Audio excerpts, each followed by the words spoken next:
उसका साहस नहीं हुआ उस व्यक्ति को उल्टा करने का। वेयर वाज सदाओ, सदाओ कहाँ है?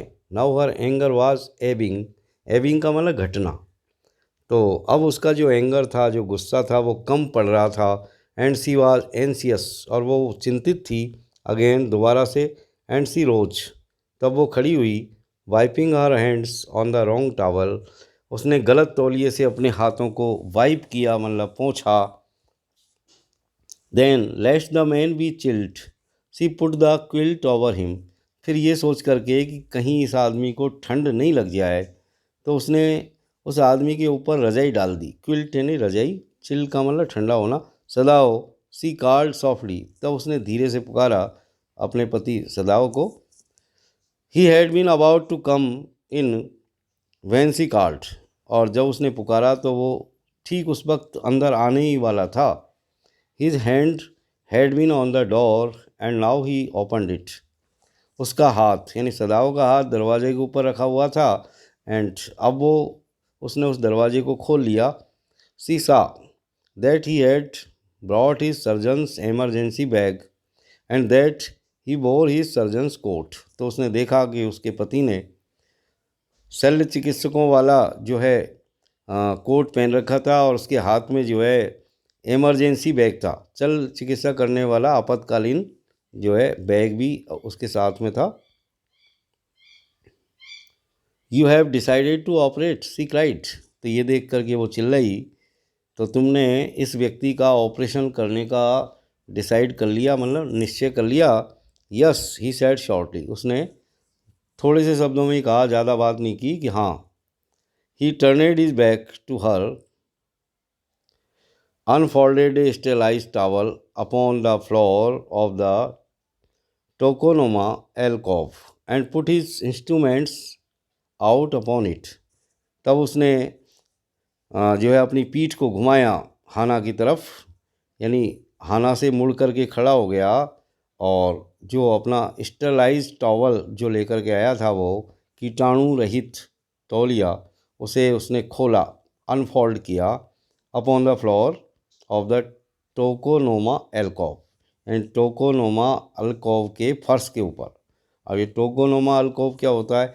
यानी जापानी मकानों में जो आले होते हैं दीवारों पर बने हुए, उसको हम टोकोनोमा अल्कोव कहते हैं। And put his instruments out upon it, और उस तौलिए के ऊपर उसने अपने इंस्ट्रूमेंट्स को जो है रख दिया, अपने उपकरणों को रख दिया। फेच टावल्स ही सेट, तब उसने आना से कहा कि जाओ टावल लेकर के आओ। सी वेंट ओबीडियंटली, उसने बड़ी आज्ञा के साथ वो चली गई, आज्ञाकारी की तरह। बट हाउ एंसियस नाउ, लेकिन अब वो बहुत ज़्यादा एंसियस थी, चिंतित थी। टू द लीलन सेल्व्स, और कहाँ चली गई वो? लीनन सेल्व्स यानी अलमारी में जहाँ लीनन के बने हुए टावल रखे हुए थे, उस अलमारी की तरफ चली गई। And took out the towels, और वहाँ से उसने कुछ टॉवेल्स निकाले। There ought also to be old pieces of matting so that the blood would not ruin the fine floor covering. यहाँ पर कुछ पुराने टुकड़े होने चाहिए मैटिंग के, यानी चटाई के, जिससे कि जो ब्लड बह कर के निकलेगा इसके शरीर से, उससे हमारा जो फ्लोर कवरिंग है, यानी फर्श के ऊपर जो कवर बिछा हुआ है जो अच्छा है, वो बर्बाद नहीं हो। तो इस तरह जो है हाना से कहा सदाओं ने कि भाई जो है होने चाहिए कुछ ऐसे चटाई के टुकड़े, उनको बिछा देंगे फर्श पर, जिससे कि खून से फर्श की जो कवरिंग है वो ख़राब नहीं होगी। She went out to the back बरामदा, तब वो गई बरामदा के पीछे। Where the gardener kept strips of matting, जहाँ गार्डनर ने रख रखी थी, यानी बगीचे के माली ने स्ट्रिप्स ऑफ मैटिंग यानी चटाइयों की कतरनें रख रखी थी। With which to protect delicate shrubs, जिनको डेलिकेट श्रफ्स यानी पौधों की कोमल जो श्रफ्स होते हैं, यानी छोटे छोटे जो पौधे होते हैं कोमल, उनको प्रोटेक्ट करने के लिए वो रख रखी थी। उनकी रक्षा करने के लिए, उनको ढकने के लिए ऑन कोल्ड नाइट्स, ठंडी रातों में, and took an arm full of them. तब हाना उनमें से एक जितने उसके हाथ में आए उतने सारे वो टुकड़े चटाई के लेकर के आई। But when she went back into the room, लेकिन जब वो वापस कमरे के अंदर गई तो सी सा दिस वाज यूजलेस। तो अपने हाथ में लाए हुए चटाई के टुकड़े उसे यूजलेस दिखाई दिए, क्योंकि the blood had already soaked through the packing in the man's wound. क्योंकि खून जो है वो पहले ही जो घाव था उस घाव की परत टूट गई थी और उसमें होकर के खून बह रहा था। And had ruined the mat under him, और उसके नीचे जो चटाई बिछी हुई थी उसको पूरी तरह से उसने खून ने र्यून कर दिया था, बर्बाद कर दिया, ख़राब कर दिया था। ओ द मैट, सी क्राइड, वो चिल्लाई, अरे मैट, अरे चटाई ख़राब हो गई। यस इट इज़ रून्ड, हाँ ये ख़राब हो गई है। सदाओ रिप्लाइड, सदाओ ने जवाब दिया, एज दो ही डिड नॉट केयर, इस तरह कि जैसे उसे इस बात की परवाह नहीं थी। Help me to turn him, he commanded her. तब उसने आना से कहा, आज्ञा दी उसे कि इस आदमी को उल्टा करने में मेरी सहायता करो। She obeyed him without a word, बिना एक शब्द बोले खाना ने सदाओ की सहायता की। And he began to wash the man's back carefully, तब सदाओ ने उस आदमी की पीठ को साफ़ करना शुरू कर दिया सावधानी के साथ, यानी धोना शुरू कर दिया, वॉश करना शुरू कर दिया। Yumi would not wash him, she said. तब हाना ने कहा सदाओ से कि यूमी इसे वॉश नहीं करेगी। Did you wash him then, तो तब क्या तुमने इसे वॉश किया था, यानी क्या तुमने इसे साफ़ किया था। सदाओ आस्किड, सदाओ ने पूछा। Not stopping for a moment, और बिना एक क्षण भी रुके हुए। For a moment he Swift concise movements, यानी लगातार सटीक जो उसके मूवमेंट थे उनको कायम रखते हुए, यानी लगातार अपने काम को तेज़ी से करते हुए बिना रुके हुए। सदाओ ने पूछा कि क्या तुमने फिर इसको साफ़ किया था। यस सी सेट, हाना ने कहा कि हाँ। He did not seem to hear her, उसने उसकी बात, ऐसा लगता था जैसे सदाओ को ज़रूरत नहीं थी उसकी बात सुनने की। But she was used to his absorption when he was at work, क्योंकि वो जब भी अपने कार्य में लगा रहता था तो बस काम में ही खो जाता था। She wondered for a moment, एक क्षण के लिए उसे आश्चर्य हुआ। If it matter to him, what was the body upon which he worked so long, as it was for the work he did so excellently. यानी हाना ने एक क्षण के लिए आश्चर्य किया कि डॉक्टर साहब जो है उनके लिए बॉडी महत्वपूर्ण होती है, इससे उन्हें कोई फ़र्क नहीं पड़ता कि ये बॉडी किसकी है, और ये उसी तन्मयता के साथ एक मरीज़ की तरह ही इस्तेमाल करते हैं और उसी तरह अपने काम को जो है पूरी एक्सीलेंटली करते हैं, बहुत ही अच्छे तरीके से करते हैं।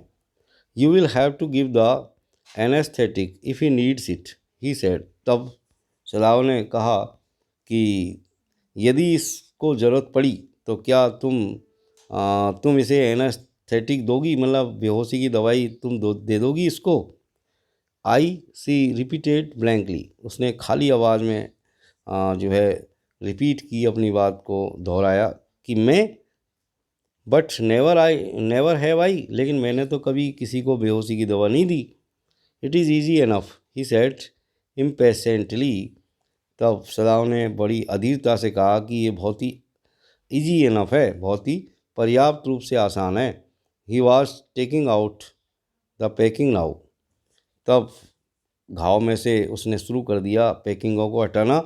And the blood began to flow more quickly, और तब रक्त जो है तेज़ी के साथ बहने लगा, और भी ज़्यादा तेज़ी के साथ।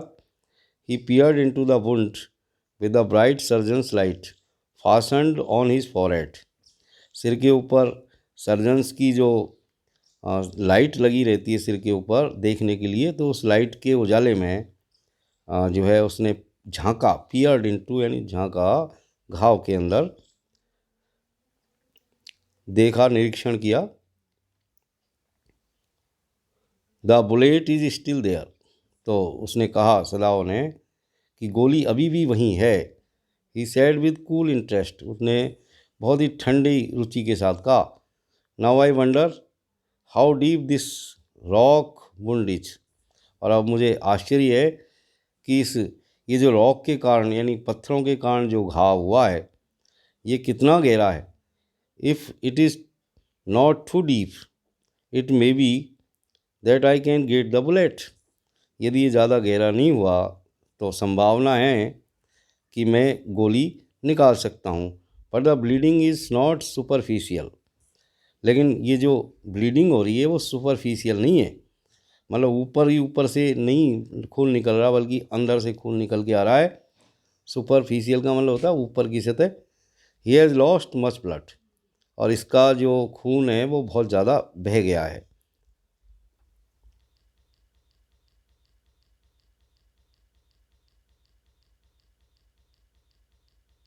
इस क्षण हाना बिल्कुल पूरी तरह से चौंक हो गई थी, कहने का मतलब स्थिर हो गई थी, उसमें हलचल नहीं रही थी, यानी बहुत ही स्थिर अवस्था में खड़ी रहेगी, भौचक्की रहेगी।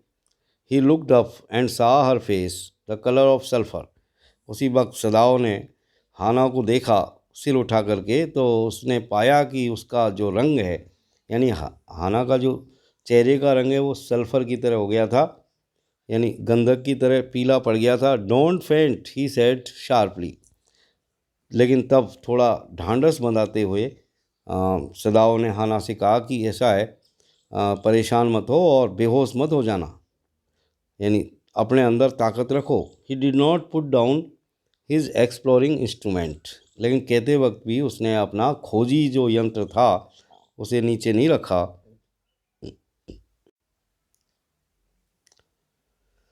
If I stop now the man will surely die, और सदाव ने कहा कि यदि मैं अब मेरा काम रोक देता हूँ तो ये आदमी निश्चित रूप से मर जाएगा। She clapped her hands to her mouth and leaped up and ran out of the room. तब हाना ने अपने हाथों को आपस में क्लैप किया और चेहरे के ऊपर रखा और उछलती हुई छलांग मार करके भाग गई उस कमरे से बाहर। Outside in the garden he heard her reaching but he went on with his work, यानी आउटसाइड इन द गार्डन यानी वो बाहर चली गई बगीचे में, और सदाओं ने बाहर से यानी गार्डन से उसकी आवाज़ सुनी रैचिंग करने की, यानी उबकाई लेने की, क्योंकि उसे उबकाई आ गई थी हाना को, यानी उल्टी करने का मन हो गया था। तो उसकी आवाज़ सदाओं ने अंदर कमरे में सुनी। But he went on with his work, लेकिन वो अपने काम में लगा रहा। It will be better for her to empty her stomach, he thought, उसने मन में सोचा कि हाना के लिए अच्छा होगा कि उसका पेट खाली हो जाए, कहने का मतलब वो उल्टी कर दे। He had forgotten that of course he had never seen an operation, वो भूल चुका था कि हाना ने कभी भी जो है ऑपरेशन होते हुए नहीं देखा था। बट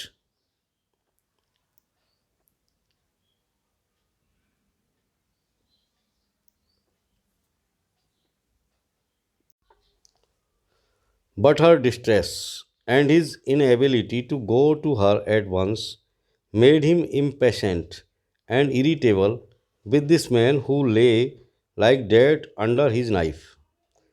डिस्ट्रेस का मतलब दुख या परेशानी, इनएबिलिटी यानी अयोग्यता, और इम्पेशेंट का मतलब अधीर, इरिटेबल यानी चिड़चिड़ा, ले यानी पड़ा हुआ। तो हर डिस्ट्रेस यानी उसकी जो परेशानी थी, यानी हाना की जो परेशानी थी, यानी जो परेशानी के साथ वो भाग गई थी बाहर, एंड हिज इनएबिलिटी और अपनी अयोग्यता, to go to her at once, किस चीज़ की अयोग्यता कि वो हाना के पास नहीं जा पाया तुरंत दौड़ करके। इस सारी चीज़ों ने उसे अधीर बना दिया और इरिटेबल बना दिया, चिड़चिड़ा बना दिया विद दिस मैन, इस आदमी के प्रति, हु ले लाइक डेड, जो मरे हुए की तरह पड़ा हुआ था, अंडर हिज नाइफ, उसके चाकू के नीचे। दिस मैन, ही थॉट, उसने सोचा ये आदमी, there is no reason under heaven why he should live, यानी ये आदमी जो पड़ा हुआ है यहाँ पर, तो कोई कारण नहीं है कि इसे इस संसार में जिंदा रहना चाहिए। Unconsciously this thought made him ruthless and he proceeded swiftly. Unconsciously यानी बेहोशी किसी अवस्था में इस थॉट ने, इस विचार ने उसे निर्दय बना दिया, रथलेस बना दिया। एंड ही प्रोसीडेड स्विफ्टली, और उसने अपने काम को तेज़ी से जारी रखा। स्विफ्टली यानी तेज़ी से। In his dream the man moved but Sadao paid no heed except to mutter at him. और अपने स्वप्न में वो आदमी मूल्ड यानी दर्द से कराहा, लेकिन सदाओं ने उसके ऊपर कोई ध्यान नहीं दिया। Accept to mutter at him, सिवाय उसके ऊपर बड़बड़ाने के, मटर करने के। Grown he मटर्ड, grown if you like, I am not doing this for my own pleasure, in fact I do not know why I am doing it. और ज़ोर से चीखो, ग्रॉन करो, दुख से चीखो। ही मटर्ड, वह बड़बड़ाया। तुम चाहो तो और ज़ोर से चीख सकते हो। मैं इस काम को, यानी मैं जो ऑपरेशन कर रहा हूँ, वो मेरे स्वयं के आनंद के लिए नहीं कर रहा। वास्तव में मैं खुद नहीं जानता कि मैं ऐसा क्यों कर रहा हूँ। इस तरह उसने मन में कहा, सदाओं ने। The door opened and there was Hana again. दरवाज़ा खुला और हाना एक बार फिर वहाँ आ गई। Where is the anaesthetic, she asked in a clear voice. उसने एकदम क्लियर वॉइस में कहा, साफ आवाज़ में कहा कि एनेस्थेटिक कहाँ है, बेहोशी की दवा कहाँ है। Sadao motioned with his chin. It is as well that you came back, he said, this fellow is beginning to stir. तब सदाओं ने कहा कि ये बहुत अच्छा हुआ कि तुम वापस आ गई, और क्योंकि अब ये फेलो यानी ये आदमी हिलने लगा है। She had the bottle and some cotton in her hand. तब हाना ने बेहोशी की दवाई की शीशी अपने हाथ में ले ली, एक रुई ले ली, यानी एक रुई, कॉटन मतलब रुई। But how shall I do it, she asked. फिर हाना ने पूछा कि मैं इसको कैसे करूं, यानी कैसे इसे बेहोशी की दवाई दूं।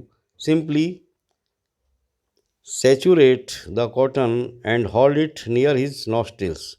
Sadao replied without delaying for one moment the intricate detail of his work.